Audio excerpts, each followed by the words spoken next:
नमस्कार। Teaching exams के point of view से एक बहुत ही जरूरी टॉपिक को आज हम समझने वाले हैं।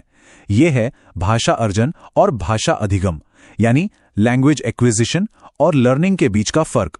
तो चलिए शुरुआत एक सवाल से करते हैं। कभी सोचा है कि हम अपनी पहली भाषा, अपनी मदर टंग कैसे सीखते हैं? बिना किसी किताब के, बिना किसी टीचर के। आखिर ये होता कैसे है? चलिए पता करते हैं। ओके, तो इसको अच्छे से समझने के लिए सबसे पहले इसकी फाउंडेशन, इसकी नींव को समझते हैं कि आखिर ये भाषा यानी लैंग्वेज होती क्या है। देखिए, बिल्कुल सिंपल टर्म्स में भाषा एक टूल है, एक ऐसा जरिया जिससे हम अपने थॉट्स, अपने विचार दूसरों तक पहुंचाते हैं और दूसरों के विचारों को समझ पाते हैं। लेकिन लैंग्वेज सिर्फ बातचीत तक ही सीमित नहीं है। इसके काम इससे कहीं ज्यादा है। ये आइडियाज को एक्सचेंज करने में तो काम आती ही है, पर साथ ही ये हमारी सोशल लाइफ को एक मतलब देती है, नॉलेज गेन करने का एक जरिया बनती है और हमारे लिटरेचर, आर्ट, कल्चर इन सबको डेवलप करती है। अच्छा, एक इंपॉर्टेंट पॉइंट और, किसी भी लैंग्वेज का जो रिटन फॉर्म होता है उसे हम लिपि या स्क्रिप्ट कहते हैं। पर एक बात ध्यान रखने वाली है कि भाषा और लिपि में कोई आपस में आवश्यक संबंध नहीं है। मतलब किसी भी भाषा को किसी भी लिपि में लिखा जा सकता है। जनरली हम भाषा को 3 फॉर्म्स में देखते हैं जिनका हम रोज इस्तेमाल करते हैं। पहला, लिखित भाषा यानी रिटन। दूसरा, मौखिक भाषा यानी ओरल। और तीसरा, सांकेतिक भाषा यानी साइन लैंग्वेज। तो इन तीनों में से एक बहुत ही इंपॉर्टेंट पॉइंट है जो एग्जाम्स में भी पूछा जाता है। वो ये है कि जो लिखित भाषा है यानी रिटन लैंग्वेज, वो मौखिक भाषा से ज्यादा परमानेंट, ज्यादा स्थायी होती है। सीधे शब्दों में लिखी हुई बात बोली हुई बात से ज्यादा टाइम तक रहती है। चलिए अब आगे बढ़ते हैं और अपने पहले मेन कॉन्सेप्ट को समझते हैं, और वो है भाषा अर्जन यानी लैंग्वेज एक्विजिशन। तो भाषा अर्जन क्या है? ये असल में एक जादू जैसा है। हम इंसानों में लैंग्वेज को एक्वायर करने की एक जन्मजात, एक इनेट एबिलिटी होती है। मतलब हम बिना किसी खास एफर्ट के बिल्कुल नेचुरली बातचीत करना और लैंग्वेज यूज करना सीख जाते हैं। अच्छा, अब इसकी कुछ कैरेक्टरिस्टिक्स, कुछ विशेषताएं देखते हैं। सबसे पहली बात, ये एक नेचुरल प्रोसेस है, बिल्कुल स्वाभाविक। ये एक एफर्टलेस प्रोसेस है जिसमें कोई जोर नहीं लगता, और ये एक सबकॉन्शियस प्रोसेस है। मतलब हमारे अवचेतन मन में चलती रहती है। इस पर हमारे एनवायरनमेंट का, हमारे आसपास के माहौल का बहुत गहरा असर पड़ता है। और इसीलिए भाषा अर्जन मुख्य रूप से हमारी मदर टंग यानी मातृभाषा से जुड़ा होता है। ये एक इनफॉर्मल, अनौपचारिक तरीका है। तो सवाल ये उठता है कि ये जो नेचुरल प्रोसेस है, ये एक बच्चे के लिए आखिर काम कैसे करता है? होता ये है कि बच्चे के अंदर एनवायरनमेंट से लैंग्वेज को आत्मसात करने की, उसे ग्रहण करने की एक इंटरनल पावर होती है। स्कूल जाने से बहुत पहले ही एक बच्चा अपने घर में, अपने परिवार में लोगों को सुनकर, उन्हें ऑब्जर्व करके और बोलने की कोशिश करके बिल्कुल नेचुरली भाषा को एक्वायर कर लेता है।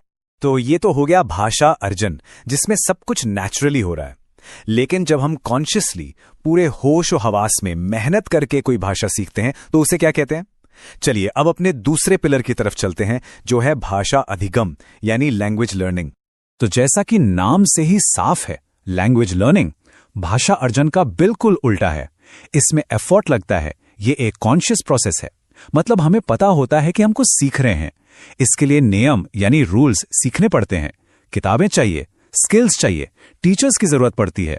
यह पूरी तरह से एक फॉर्मल, एक औपचारिक प्रोसेस है, और इसका संबंध आमतौर पर दूसरी भाषा यानी सेकंड लैंग्वेज से होता है। अब इस विषय पर अलग अलग थिंकर्स के अलग अलग विचार थे। जैसे B.F. स्किनर, उनका मानना था कि भाषा इमिटेशन यानी नकल और रीइंफोर्समेंट यानी पुनर्बलन से सीखी जाती है। मतलब हम दूसरों को कॉपी करते हैं और जब हमें फीडबैक मिलता है तो हम सीखते जाते हैं। वहीं दूसरी तरफ वाइगोत्स्की ने सोशल इंटरैक्शन पर जोर दिया। उनके अनुसार हम भाषा अपने समाज में लोगों से घुल मिलकर, उनसे बातचीत करके सीखते हैं। तो एक टीचर के नाते यहां इंपॉर्टेंट पॉइंट क्या निकलता है? यही कि इफेक्टिव लर्निंग के लिए एक अच्छा माहौल, एक अच्छा एनवायरनमेंट बनाना जरूरी है। ग्रामर को अलग से रट्टा नहीं मरवाना है, उसको कॉन्टेक्स्ट में, संदर्भ में सिखाना है, और एक प्रिंट रिच एनवायरनमेंट प्रोवाइड करना है जहां बच्चे के आसपास भाषा मौजूद हो। चलिए अब जब हमने दोनों कॉन्सेप्ट्स को अलग अलग समझ लिया है, तो इन्हें साइड बाय साइड रखकर इनके बीच का फर्क देखते हैं। तो यहां आप क्लियरली देख सकते हैं, भाषा अर्जन एक सबकॉन्शियस प्रोसेस है, बिल्कुल नेचुरल है, इनफॉर्मल है और ये आमतौर पर मातृभाषा या मदर टंग से रिलेटेड है। वहीं भाषा अधिगम एक कॉन्शियस प्रोसेस है। ये रूल बेस्ड है, इसके लिए नियम सीखने पड़ते हैं, ये फॉर्मल है और आमतौर पर सेकंड लैंग्वेज से जुड़ा होता है। ओके, तो इतने सारे डिफरेंसेस हैं, पर अगर मैं कहूं कि इन सब डिफरेंसेस की जड़ में सिर्फ एक चीज है, एक मेन फैक्टर, तो वो क्या होगा? सोचिए जरा, what is the single biggest difference? वो एक चीज जो अर्जुन और अधिगम को अलग करती है। जी हां, वो है एनवायरमेंट यानी वातावरण। यही वो सबसे बड़ा, सबसे मुख्य अंतर है। तो इसको ऐसे समझिए, जहां नेचुरल एनवायरनमेंट मिलेगा वहां भाषा अर्जन होगा, और जहां एक फॉर्मल रूल बेस्ड एनवायरनमेंट होगा वहां भाषा अधिगम होगा। इसलिए मदर टंग हमेशा अक्वायर की जाती है, हमेशा अर्जित की जाती है। और हां, एक और इंटरेस्टिंग बात, अगर माहौल हो, एनवायरनमेंट हो, तो एक बच्चा एक से ज्यादा भाषाएं भी अक्वायर कर सकता है।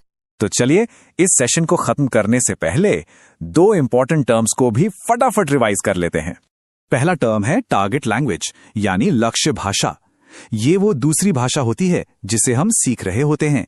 जैसे स्कूल में जो लैंग्वेज सीखी जाती है वो टारगेट लैंग्वेज होती है।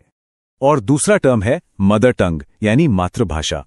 ये किसी भी इंसान की पहली भाषा होती है, जो कि जैसा हमने डिस्कस किया हमेशा अक्वायर की जाती है, अर्जित की जाती है, सीखी नहीं जाती।